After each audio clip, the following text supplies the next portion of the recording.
The way I secured my first $50,000 line of credit was via connections.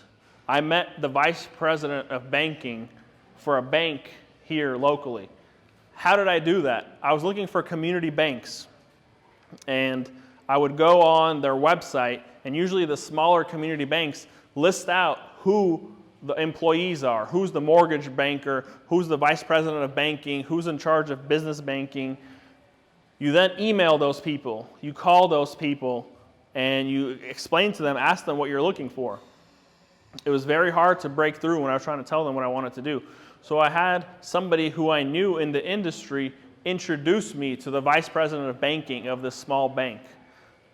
That guy, because he was good friends and he wanted to help me and essentially allowed me to get that first $50,000 line of credit without me having 2 years of business tax returns. That's the power of connections. I didn't know this guy, but he knew that he was friends. So he gave me $50,000 to use as a business line of credit.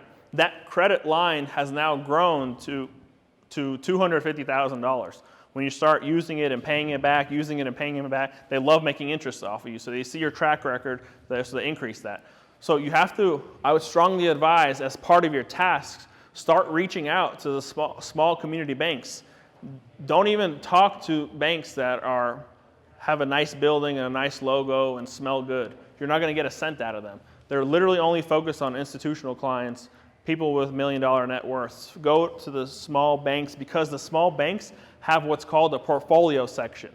They lend out their own money. So you need to find banks. That's literally the question you need to ask them.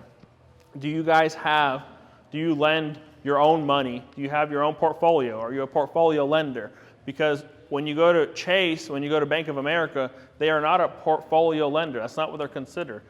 So you need to find these smaller banks who are lending their own money. They're more prone to giving you money.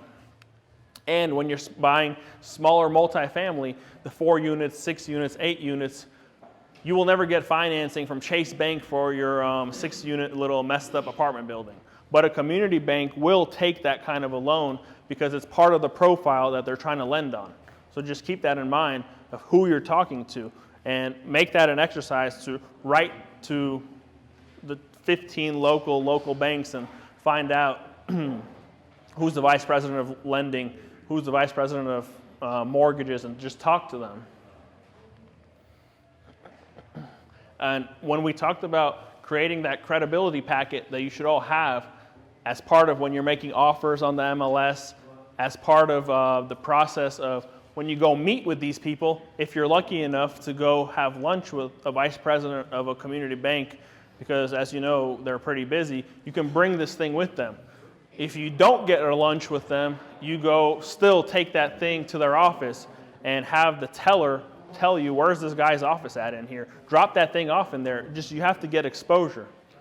But securing that line of credit will change your life as well, because it will allow you to start using funds like a credit card, but it's cash sitting in the account. You have live cash that you can work with that you're only paying interest on when you're using it.